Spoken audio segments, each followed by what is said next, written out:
Alright, what's happening everybody? It's your boy Akeem and welcome to today's blog. Today I'm going to do things a little bit differently. Normally I talk about college football and the fantasy football, but for today I'm going to go deep within the NFL and talk about all of the off-season moves with the top teams in the NFL.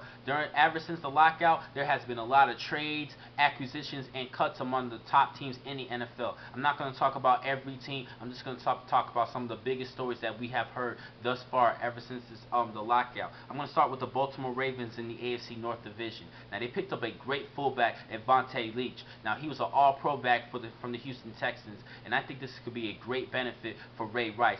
Ray Rice's stats should definitely boost up this season because of Vontae Leach's lead blocking ability. Vontae Leach was the lead blocker for Adrian Foster last season. Foster had over 2,200 yards of total offense and over 20 touchdowns, and he's a great running back, mainly because of Vontae Leach's blocking ability. I think he's going to open up gaps for Ray Rice and boost up Ray Rice's stats. Now, Ray Rice was in my top 10, my bottom half of the top 10 running backs for the Fantasy Football League, but now he's in my top 5, mainly because of Vontae Leach. I'm a little bit hyped about this, and I think Ray Rice's stats is going to climb up the charts this season because of the addition of Vontae Leach. But one thing I did not understand about the Baltimore Ravens was what they did when they cut players.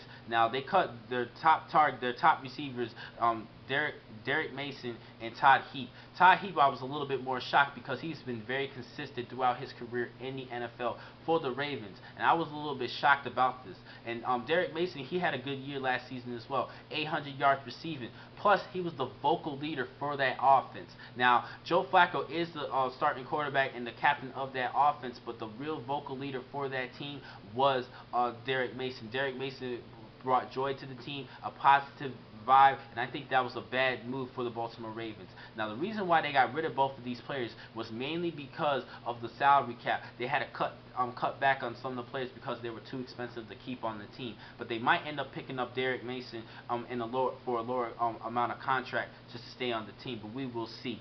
I'm going to head to the NFC South. I think it's going to be the most competitive conference in the NFL this season. Starting with the Atlanta Falcons, they picked up Ray Edwards, the defensive end for the Minnesota Vikings. Now, they cut Jamal Anderson. He was not fitting up to par for the Falcons, so they had to find a good replacement for him. And Ray Edwards had double-digit sacks last season, and he's a good, reliable player. And I think he could be a good complement for John Abraham. And I think Ray Edwards will be great for the Atlanta Falcons. Good selection. The Carolina Panthers ended up re-signing a couple of their top players like John Beeson and James Anderson, their linebackers. Both players had over 100 tackles last season. Plus, they picked up Greg Olsen on the offensive side of the ball. He was the tight end for the Chicago Bears, and I think this could benefit for Cam Newton because he has a good target to throw to. They don't have that many good receivers for the Carolina Panthers except for Steve Smith, but he's been going downhill because of injuries. But Greg Olsen is a great addition for the Panthers because Cam Newton can benefit from throwing to him as one of the top targets for the team. Plus, they ended up re-signing Charles Johnson. He had double-digit sacks last season. I apologize about Ray Edwards. He did not have double-digit sacks, come to think of it, for the Atlanta Falcons, but he's still a good fit. But Charles Johnson had double-digit sacks last season, 10.5, and he's a great addition to this defensive line and help build up the defense for the Carolina Panthers. Plus, D'Angelo Williams, they re-signed him as well. He's a great running back. He could be on the verge of rushing for 1,000 yards with compliments of Jonathan Stewart. If both of these players are healthy, that offense for the Carolina Panthers could help out Cam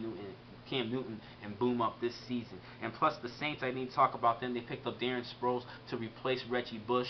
Reggie Bush is now with the Miami Dolphins. I'll talk about that next. But Darren Sproles, he's a good all-purpose player, kick returner. He can also catch the ball outside of the backfield. He could be that third down back, that scat back, that small scat back for the Saints, and I think this is a great addition to New Orleans. Now I'm going to head to the AFC East, talking about the Miami Dolphins. I mentioned Reggie Bush.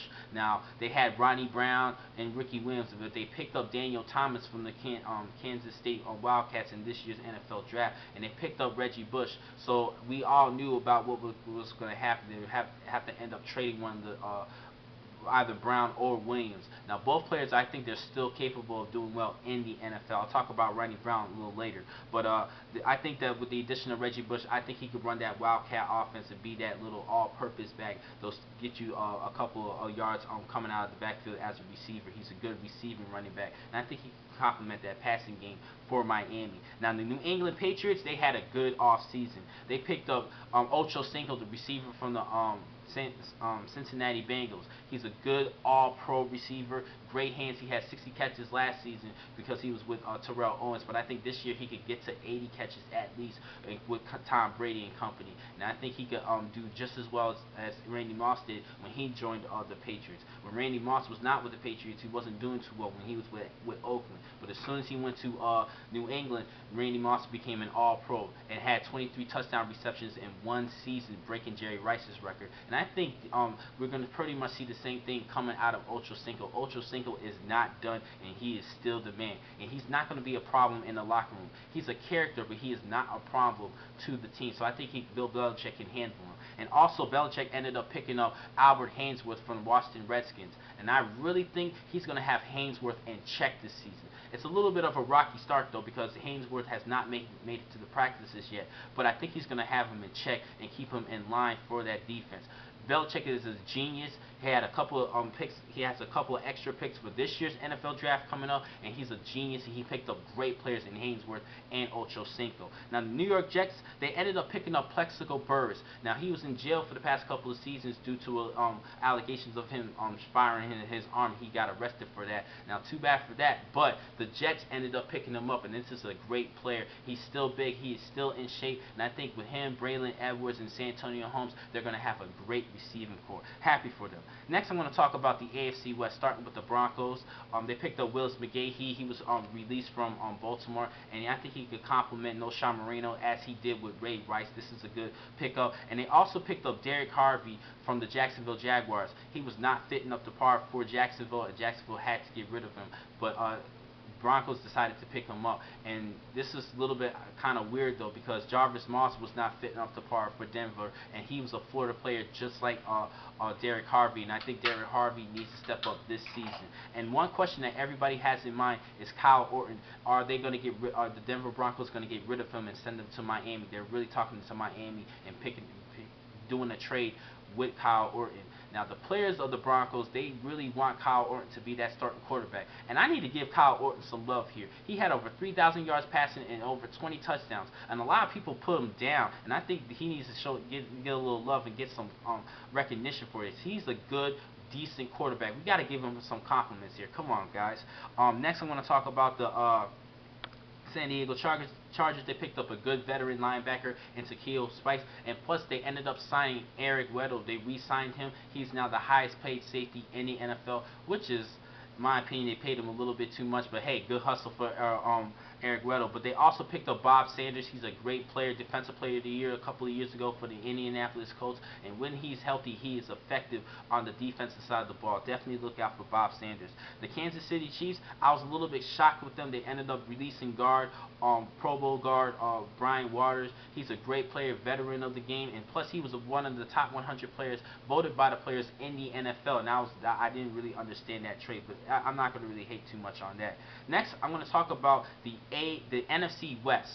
Now, I'm going to start with the 49ers. They picked up Carlos Rodgers, the cornerback coming out of Washington Redskins. He's a good cover corner. He doesn't have great hands, but he has good cover skills, and I think he could be a good replacement for Nate Clemens. Nate Clemens was released from the team. Next, I'm going to talk about the Arizona Cardinals. They picked up Kevin Cobb in the trade with the Philadelphia Eagles. I'm going to really talk about them last, but the Arizona Cardinals ended up picking up a good quarterback. They signed him to a $63 million deal, $20 million guarantee, and I think this was a good deal because they could release him in 2 seasons and give him just a $21 million guarantee because there's not that much competition in the NFC West, and I think the West is probably the weakest conference in the NFL, and I think Kevin Cobb can work well in this conference because there's not that much competition. Plus, there's not that many good quarterbacks in this conference. For the San Francisco 49ers, there's a competition between Colin Kaepernick and Alex Smith, and then at Seattle, they got rid of Matt Hasselbeck, so they picked up Tavares Jackson, and St. Louis Rams, they have Sam Bradford, who is developing. So I think Kevin Kolb can benefit. Plus, he has the Larry Fitzgerald as his top receiver. And the Arizona Cardinals also picked up Todd Heap from the Baltimore Ravens when the Ravens cut him. So he's in a great situation. So I think that was a good trade with Philadelphia. I already mentioned the Seattle Seahawks. They picked up Tavares Jackson. He might be that starting quarterback. He showed a little spark last season, but we will see what will happen this year. But they also picked up Sidney Rice and Zach Miller. Zach Miller is a great receiver coming out of the Oakland Raiders. And Sidney Rice, when he is healthy, he is a Pro Bowl caliber wide receiver. Now, if he just stays healthy, he could definitely help out that receiving corps with Zach Miller and Mike Williams. Do not forget about Mike Williams. Now, it's time for me to talk about the NFC East. The biggest story of the NFL this season, especially with the Philadelphia Eagles. They went to work. They went to work this offseason. Starting with that the trade with Kevin Kolb with their picking up. They ended up picking up Dominique Rodgers-Cromartie and a second-round selection for Kevin Kolb, who was a backup quarterback for most of his career. Andy Reid is a genius, and this is why he has been staying at Philadelphia over these past years, because he knows how to pick up great players. He's a great coach, and he had a great offseason. I have no clue how he picked up Rodgers-Cromartie and a second-round draft pick for Kevin Kolb, who only had 7 starts for his career. I'm not going to hate on Kevin Kolb. Like I said, he's a decent quarterback, and he can produce well for the Arizona Cardinals, but this was still a steal for the Philadelphia Eagles. They also picked up one of the top corners in the NFL, probably the top corner or number 2, and Nnamdi Asomugha coming from the Oakland Raiders. Now they picked up Dominique Rodgers-Cromartie and Nnamdi, and plus they have Asante Samuel. So now rumors have it is that they're trying to get rid of try to trade Asante Samuel to a different team for money or better value picks for later drafts. But we will see. I'll keep you posted on that. But they also picked up Vince Young. He's a great dual threat. He could be a good backup for Michael Vick. And they picked up Super Bowl champion Green Bay Packer players Colin Jenkins and Donald Lee. Donald Lee, he's a decent tight end, and I think he could start right away. And Colin Jenkins, he could help out that defensive line. Also, they picked up Justin Babin, the defensive end from the Tennessee Titans. He was a Pro Bowl player last season. He finally sparked up and lived up to his NFL potential. And I think him, Trent Cole, Jason Babin, Trent Cole, and Colin Jenkins, they're going to have a dangerous defensive line.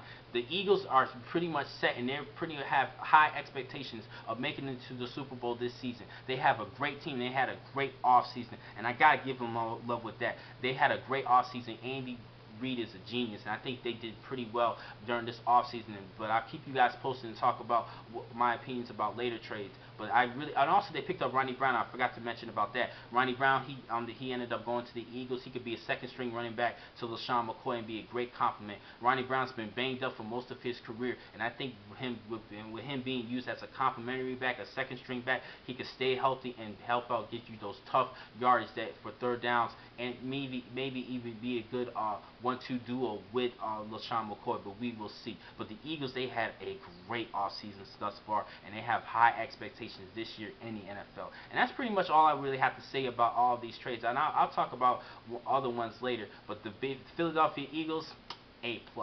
Got to give them some props for that. From Sports News Insider, thank you for watching today's vlog. I'm your man, Akeem McCall. Beat.